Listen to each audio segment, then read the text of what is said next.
2021년 6월 넷째 주 오늘은 지난 한 주간 호주에서 가장 이슈가 됐던 뉴스를 소개해드리도록 하겠습니다.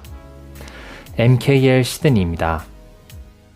한 주간 이슈가 된 소식은 시드니 동부지역 본다이에서 시작되어 지역 감염이 확산되고 있는 뉴사우스웨일스주 소식과 조금씩 지역 감염자가 나왔던 각 주 소식, 유학생들 입국 허용 계획이 승인이 된 남호주주, 화이자 백신 접종 연령 기존 50세 미만에서 60세 미만으로 조정이 된 소식을 전해드립니다.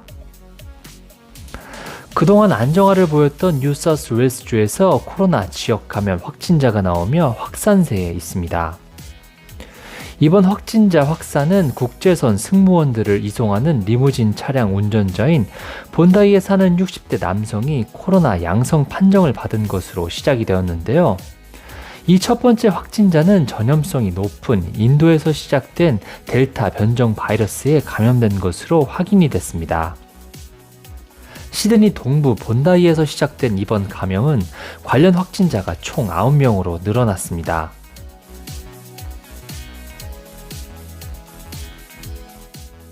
감염이 계속 늘고 있는 상황 때문에 주 정부는 5일간 시드니 광역권, 블루마운틴, 울릉공 등의 대중교통 내 마스크 착용 의무화를 발표해 24일 목요일 자정까지 지속이 됩니다. 실내에서 손님들은 마스크 착용 의무화가 실시되지는 않지만 손님들을 접대하는 슈퍼마켓이나 쇼핑센터 등에서 일하는 직원들은 마스크를 필수로 착용해야 하며 사회적 거리두기가 불가능한 상황에서는 손님들도 마스크 착용이 권고가 됩니다. 이번 발발로 퀸즐랜드주가 뉴사우스웨일스주 동부 지역을 코로나 감염 다발 지역으로 규정을 하고 지난 토요일 새벽 1시부터 이 지역에서 퀸즐랜드로 들어오는 여행자는 강제로 호텔 격리를 해야 한다고 발표했습니다. 또한 겨울 방학을 맞이하여 시드니 여행을 고려 중인 주민들에게도 여행을 재고할 것을 권고했습니다. 빅토리아주에서도 마찬가지로 주민들이 시드니 여행을 재고할 것을 촉구했는데요. 뉴사우스웨일스주에서 지역 감염이 발생한 지역들을 오렌지 존으로 분류해 해당 지역 주민이 빅토리아주로 들어오기 위해서는 사전 승인을 받아야 하며 진단 검사를 실시해야 합니다. 서호주주와 남호주주도 뉴사우스웨일스주 핫스팟을 방문한 사람들의 출입을 금지한 상황입니다. 퀸즐랜드주에서도 신규 확진자 1명이 추가가 됐습니다. 승무원인 이 확진자는 듀바이에서 출발을 해 지난 5일 호주에 도착했으며 처음에는 비행기에서 델타 변종 바이러스에 감염된 확진자와 접촉을 해 감염된 것으로 알려져 전파 가능성에 대한 걱정이 컸었는데요. 하지만 개논 서열 분석 결과 이 여성에게서 델타 변종 바이러스가 발견되지는 않았습니다. 해당 여성은 2주간 호텔 격리 기간 동안 3번의 음성 판정을 받았으나 격리가 끝난 후 실시된 검사에서 양성 판정을 받았는데요. 양성 판정을 받기 몇 시간 전까지 브리즈번 공항의 DFO와 시내 일부 장소를 방문한 것으로 알려졌습니다. 하지만 퀸즐랜드 주정부는 이번 신규 확진 사례가 이미 바이러스가 약해진 상태이기 때문에 전파 가능성이 낮다고 판단, 안정적인 상황이 유지가 된다면 금요일부터 일부 코로나 바이러스 제한을 완화한다는 계획입니다. 빅토리아주는 금요일과 토요일 신규 확진 사례가 한 건씩 나오기는 했지만 전반적으로 안정세에 접어들었습니다.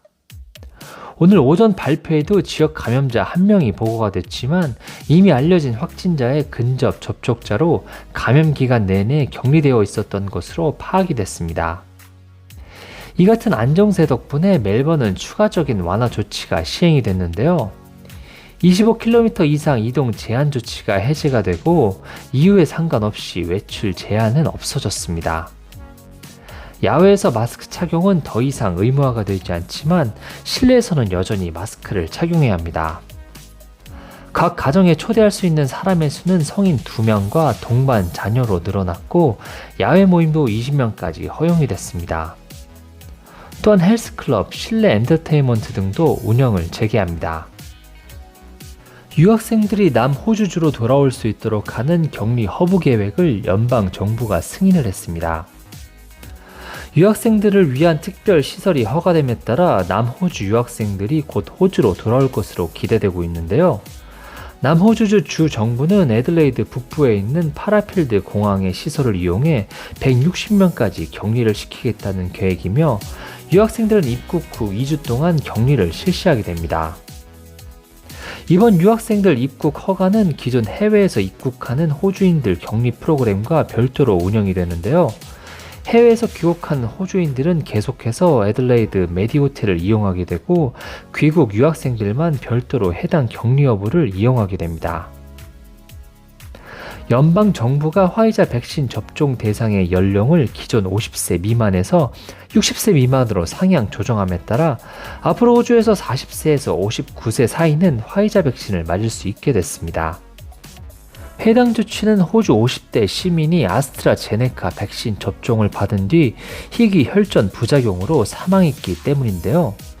이번 정부 지침 발표 후에 아스트라제네카 백신에 대한 불안감이 커져 해당 백신에 대한 대량 예약 취소가 발생하고 있습니다. 하지만 의료당국은 아스트라제네카 백신의 안정성을 여전히 부각시키며 아스트라제네카로 1차 접종을 마친 60세 이하 84만 명에게 아스트라제네카 2차 접종 예약을 취소하지 말 것을 촉구했습니다. 하지만 정부의 지침 변화는 호주의 백신 접종 속도를 더 떨어뜨릴 것으로 보이는데요. 화이자 백신 공급이 제한적이기 때문입니다. 특히 그동안 지역 감염 확산 때문에 백신 접종에 집중을 했던 빅토리아주 당국은 연방 정부의 바뀐 지침을 따르는 것은 문제가 없지만 화이자 백신이 충분하지 않다는 것이 문제라고 지적을 했는데요. 이번 지침 변경에 맞춰 연방 정부는 이미 많은 화이자 백신에 대한 주문을 한 상태입니다.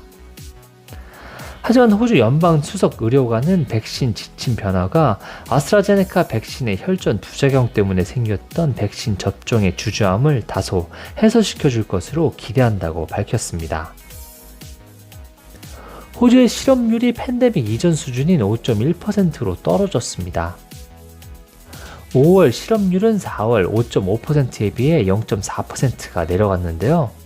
호주 통계청에 따르면 5월에 들어 풀타임 정규직 근로자 수는 97,500명이나 늘어났고 파트타임 근로자 수도 17,700명이 증가했습니다. 이처럼 경제 회복이 되자 공정근로위원회가 최저임금을 인상시키는 결정을 내렸는데요. 이에 따라 호주에서 최저임금을 받고 있는 230여만 명의 근로자들은 일주일에 18불 80센트씩 임금이 인상됐습니다. 호주의 최저임금은 일주일에 772달러 혹은 시간당 20.33달러로 기존에 비해 2.5%가 올라갑니다. 하지만 일시적인 유예기간을 둬서 코로나로 타격을 입은 항공업계, 관광업계, 피트니스 종사자들의 임금 인상은 올해 말까지로 연기가 되어 시행이 되고 그 외의 분야는 7월 1일부터 바로 임금 인상이 적용이 됩니다. 오늘은 시드니 동부지역 본다이에서 시작이 되어 지역 감염이 확산되고 있는 뉴사우스 웨일스주 소식과 조금씩 지역 감염자가 나왔던 각주 소식, 유학생들 입국 허용 계획이 승인이 된 남호주주, 화이자 백신 접종 연령이 기존의 50세 미만에서 60세 미만으로 조정된 소식을 전해드렸습니다. 이번 주 호주 주간 뉴스는 여기까지고 다음 주에 다시 찾아뵙겠습니다.